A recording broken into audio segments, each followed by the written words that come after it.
Em cima disso também, Rodrigo, queria te perguntar, porque você comentou inicialmente, né, no comentário dessa época de jogador em relação ao social, e acho que para além do técnico, elenco, a gente sempre comenta isso, porque naturalmente é o que cerca o debate, porque é o que a gente está vendo no campo.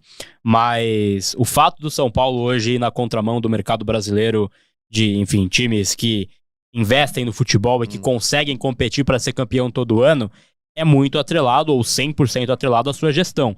Né? A forma que faz gestão e tudo mais, 1 bilhão de dívidas, veio de um leco tenebroso para uma gestão Casares que é mais enfeitada, conversa mais, mas também aumenta a dívida tanto quanto. Queria te perguntar em relação a isso, porque você também é um cara que conhece um pouco das entranhas políticas do social, do conselho e tudo mais. Queria te perguntar, porque eu não vejo solução particularmente para essa dívida. Para mim é uma dívida que já entra num ponto de impagável, não pelo fato de que não é possível assim, ser paga em uma gestão profissional, mas por essas pessoas ela não vai ser paga. Eu acho que isso a gente tem que ter claro, e eu tenho claro isso para mim, e eu já sou favorável à ideia de uma SAF, que aí é um outro debate que entra em uma outra esfera. Mas queria te perguntar em relação à esfera política, que também está muito ligada a essa queda de técnicos que a gente fala, né? O Crespo, então, foi sabotado por uma gestão que hoje contrata ele de novo depois de 4 anos. É um ciclo, né, que você aponta sempre para um mesmo X, né? Então a gente fala do Zubeldia, a gente fala do pênalti que perdeu, fala do campo, mas assim, gestão é o ponto de maior crítica, né, André? É a gestão lá. Eu não sou mais muito. Repórter a gente sempre é, né? Jornalista não deixa de ser. Eu tenho contatos ainda no São Paulo com muita gente, não só por ter sido sócio, por ter sido jogador, um cara muito querido. Hoje eu não sou tão querido lá, porque virei uma voz ali muito combativa, né? Sim. Mas essa gestão do Casares, no total, tem um déficit de 419 milhões. 419 milhões, ele tá no segundo mandato, né? Tem mais um ano pra frente. Pensa. Se fosse uma SAF, uma empresa, em poucos anos você ter mais de 400 milhões de déficit num clube que tem talvez ainda a terceira maior torcida do país, né? As pesquisas agora já estão colocando Palmeiras e São Paulo de novo, depois de muito tempo, tecnicamente empatados. Mas tem um potencial gigantesco, tem um estádio que está quitado, que está pago, que é tradicional, uma torcida que é presente, que é atuante, que conduz. Como é que você consegue ter mais de 400 milhões de déficit nesse período? Ele só teve um superávit que foi por um acidente do destino, que foi o Antony sair do meu Ajax pro Manchester United, entendeu? E ali deu 100 milhões ali, livrou a barra dele no começo, no resto é só déficit. Então assim, a gestão é tenebrosa, temerária. Eu queria usar aqui alguns outros termos, mas aí eu posso ser processado, né? Mas é um negócio assustador. Olha lá.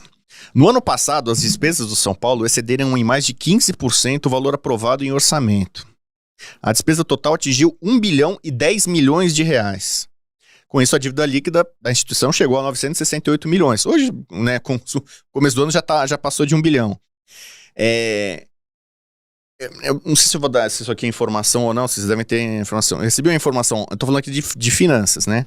Mas tem informação política que seria importante agora para o futuro de São Paulo, que aparentemente o sucessor do Casares, que muita gente imaginava que podia ser o Belmonte e que poderia ser o Wolten, a relação com o Belmonte já deu uma azedada, então essa diretoria já tá meio fracionada, já tá dividido. O Belmonte até saiu de férias, não sei o quê. O Belmonte é um cara que eu tive muito contato como jornalista, né? Ele era da Jovem Pan, a gente jogava todo torneio de imprensa, era Folha contra Jovem Pan e o Belmonte que eu tratar como capitães ali e tal. Então o Belmonte lá ficou meio escanteado, até o basquete dele agora sumiu do mapa de vez para não aumentar o déficit do clube. E o Wolten é uma figura ali, meio que forte ali, que poderia circular em várias áreas ali e tava o nome crescendo. Então me passaram agora que o novo candidato do Casares é o Márcio Carlomagno, que é o superintendente. Sim. Então a tendência aí eu falei com um cara, e candidato de oposição? Não tem ainda, não tem. Então a gente pode caminhar para uma eleição de novo meio que viciada dessa turma da gestão, e aí o cara que o Casares vai apontar é um cara que conhece tudo das finanças do clube, coisas boas, coisas ruins, e que em tese ali vai ser mais do mesmo. Lógico. Só uma leitura política dessa situação também. Eu tenho esse mesmo palpite, né? De que o Márcio vai ser o nome mais forte, né? Por parte do Júlio. Eu acho que pode haver uma ruptura até na própria situação, que aí pode surgir esse candidato, entre aspas, de oposição. Mas o grupo de oposição, Resgate Tricolor, enfim, 4 chapas, acho que ou não lançam ninguém, ou lançam um cara pra cumprir tabela. Porque na última eleição eles tomaram muita porrada, porque foi Júlio contra Júlio, né? Não teve ninguém. Então, talvez eles podem lançar um cara ali que sabe que vai perder só pra ter um candidato. Mas eu acho que vai ser o Márcio mesmo. Isso considerando que o São Paulo esteja na primeira divisão, né? Sim. Se o São Paulo cair, vai ser a maior vergonha da história do clube. E aí não vai ter nenhum tipo de discurso que vai sustentar uma gestão. Aí eu acho que a oposição quer. Olha lá, o CT de Cotia é superavitário, com venda e revenda de jogadores nele formados. Desde a inauguração. Cotia, o São Paulo pegou ali uma bela jogada com base na lei do Juvenal. E desde então, já teve momentos melhores, piores, administrações melhores em Cotia ou não, mas desde da inauguração de Cotia, o negócio dá retorno. É superavitário. Às vezes vendem bem, às vezes vendem mal. O estádio do Morumbi também é superavitário. O São Paulo tem um estádio Morumbi que dá mais de 40 milhões por ano. Para pegar o balanço. Imagina você é o administrador de São Paulo. Você tem um estádio que te dá lucro. Superavitário. Você tem Cotia que te dá lucro. Para onde está indo tanto dinheiro? As receitas aumentaram. É uma gastança desenfreada surreal. Isso já começou com o Leco. E ali no começo o São Paulo não tinha uma dívida superior ao faturamento que ele tem. Quando foi na gestão do Casares que isso aconteceu, essa virada. E aí passa a ficar um negócio realmente muito preocupante, o cara começa a falar impagável. Quando você começa a dever mais do que você ganha. A nossa conta pessoal. Sim. Eu ganho, meu salário é esse, eu vou gastar no máximo isso aqui, amigão. Não vou ficar gastando o dobro do que eu gasto, que eu vou quebrar. Eu vou falir. E é o que está acontecendo com o São Paulo já há algum tempo. Eu não sou especialista em econômico, né?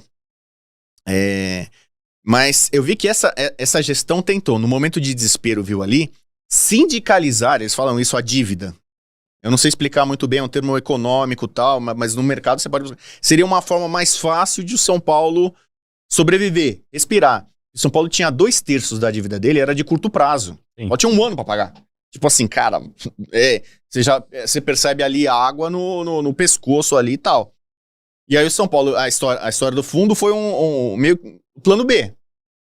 Não conseguiram, tentaram sindicalizar essa dívida e tal, não deu, aí foi pro fundo, que pela perspectiva deles, dando tudo certo, São Paulo não caindo, quem sabe ainda vendendo jogador, São Paulo é muito dependente de venda de jogador, não pode ser assim. Eu sou sempre favorável, acho que o clube sul-americano, em tese, tem que vender, e pra máquina girar e tudo mais. E a Cotia também é para dar retorno técnico, mas também é para sustentar o clube. Diversificar a receita. Mas você não pode ser tão dependente. E aí, parece, pelos planos dele, que o São Paulo vai começar a respirar no meio do ano que vem. Estamos em 2025, respirar, se não cair, não vai ter oxigênio. Mas a ideia deles, dando certo, o que tem que ser arrecadado ali pelo FDIC, ali não sei o quê, o São Paulo é um avião, nesse momento, tá estagnado, tá parado, cheio de problema, de dívida, de defeito para arrumar, e que ele começaria a decolar no meio do ano que vem. Então o São Paulo teria que ser muito paciente, não cair esse ano, vai ter a janela de virada do ano, 2025, São Paulo não vai fazer loucura nenhuma, e aí a partir do meio de 2026, São Paulo começaria a subir, decolar esse avião. Eu já vejo o contrário. Eu tô temendo, eu comparo São Paulo com o Titanic. E alguns dos colegas que eu tenho do São Paulo eram aliados, parceiros da atual gestão. E isso tem várias pessoas que estão largando a mão. Nem eu falei que eu larguei a mão no Paulista do Zubeldia, torci muito o sucesso dele, como acho que qualquer São Paulino queria desse certo. Mas você percebe que não dá mais, não vai sair mais nada daí, cara. Eu já tô vendo o São Paulo dessa forma, comparando com o Titanic. E eu tô vendo caras, não é o principal comandante lá, o cara que tá pilotando o Titanic, mas cara já tá pulando o barco, tá procurando boia. Cara, o negócio tá caindo, tá ruindo, o iceberg tá ali, não dá mais pra desviar. Assim, a situação é absolutamente desesperadora. E tem isso É muito também. pior do que tem sido ventilado. E é claro, o Carlo Magno lá vai falar como superintendente, ele vai falar um economês ali pra tentar justificar isso, aquilo ali, porque o déficit, que não sei o quê. Cara, 280 milhões só no ano passado, cara. E não é um ano que você, assim, porque eu entendo, por exemplo, na era Leco, quando ele apresentou um balanço de, enfim, 320 milhões, salvo engano, mas ele fez um ano que ele falou assim, não fui campeão e preciso entregar um título. E aí o ego dele falou, assim, mais alto do que a responsabilidade do clube, e aí ele faz em um mesmo ano. Daniel Alves, que, assim, a gente não sabe o quanto de luvas foram pagas pra ele, mas foi muita coisa. Traz Raniel por 20 milhões, pegando dinheiro emprestado com o André Cury, empresário. Traz Juan Fran também por mais um vínculo extenso, que foi uma coisa, assim, bizarra. Traz um cara pra jogar de lateral, aí ele fala, putz, acho que no meio é mais legal. Aí você traz um outro cara por mais 2 milhões por mês. Então fez vários movimentos, mas assim, você falava, pô, tem um caminho que tá indo esse dinheiro no sentido de... a gente tem 300 milhões de dívida porque ele está gastando pra cacete pra tentar ser campeão. Essa última temporada é um déficit parecido. Cara, não teve uma extravagância absurda, cara, mas tem do umas São coisas Paulo. assim, porém, que são, tipo, revolantes. Jamal Lewis, cara. Não, sim, isso é Eu revoltante. acompanho muito o futebol internacional. Cara, você vai... E tem um custo. Ah, não, tá aí, deixa aí, vai fazer estádio. Não, cara, você tá pagando, tem um custo. Santiago Longo não tinha a menor necessidade. Sabe? O cara que já foi dispensado. E que não foi pedido pelo técnico também. Sabe, tem umas coisas assim que é suspeita. Entendeu? Pra não falar, pô, pera, por que esse cara tá aqui? Qual que é a força de empresário? Não é possível que tenha... Eu sei que, por exemplo, o Raí, que é uma lenda, tava aqui em 92 e tudo mais, você pagar ali 6, 7 milhões de euros no Pablo naquele momento, com a situação financeira que o São Paulo tava, foi a maior contratação do São Paulo até aquele momento, né? E o André Silva bobear já é quase isso, né? Ainda teve o Galopo nesse meio caminho aí também. Então, e o Galopo São Paulo, ele... Foi dinheiro de investidor. Não, eu vi agora a notícia positiva, né? Sempre a notícia positiva, né? O Galopo tá atingindo a meta, então o São Paulo deve ganhar um dinheiro conta no final do ano com o dinheiro do River pelo Galopo. Só que fica quase que elas por elas, porque tem o Enzo Dias, né? O Enzo Dias também, então o River vai obrigatoriamente talvez vai ter que dar um vai ter dinheiro uma pro São Paulo. partida de 9 milhões, acho que São Paulo. Mas quanto que você faz na conta, então quanto que o Galopo gastou pro São Paulo no período inteiro e quanto que ele vai recuperar, você vê que é mais um prejuízo. Você pode ter feito muitos negócios ruins. E no futebol, às vezes, você dá vários tiros, você acerta alguns, você erra alguns. Você consegue entender e compreender. Mas o São Paulo tem dado alguns tiros assim que são incompreensíveis. Eu citei alguns nomes aqui que são absolutamente desnecessários. Com um clube que tá bem estruturado, você já deveria falar, pô, mas pra que vai gastar dinheiro com esse cara?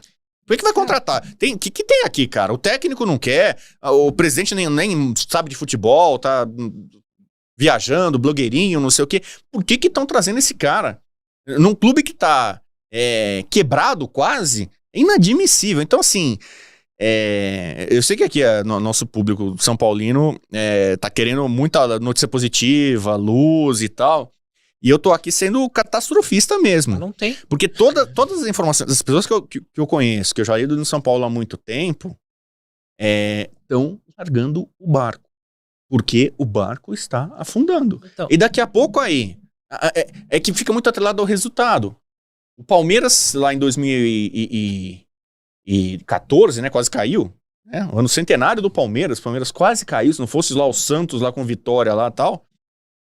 O que virou na chave do Palmeiras de 14 para 15, o que poderia ter sido, né? Então, se São Paulo faz uma boa Libertadores, e pode ganhar, pode, né? É mais fácil para mim o São Paulo ganhar essa Libertadores do que um brasileiro ganhar a Copa do Mundo de Clubes. Por mais que os brasileiros estão indo bem, eu acho mais factível, mais chance do São Paulo ganhar uma Libertadores. E não cair, vai terminar aparecendo, pô, o ano foi maravilhoso, espetacular tal.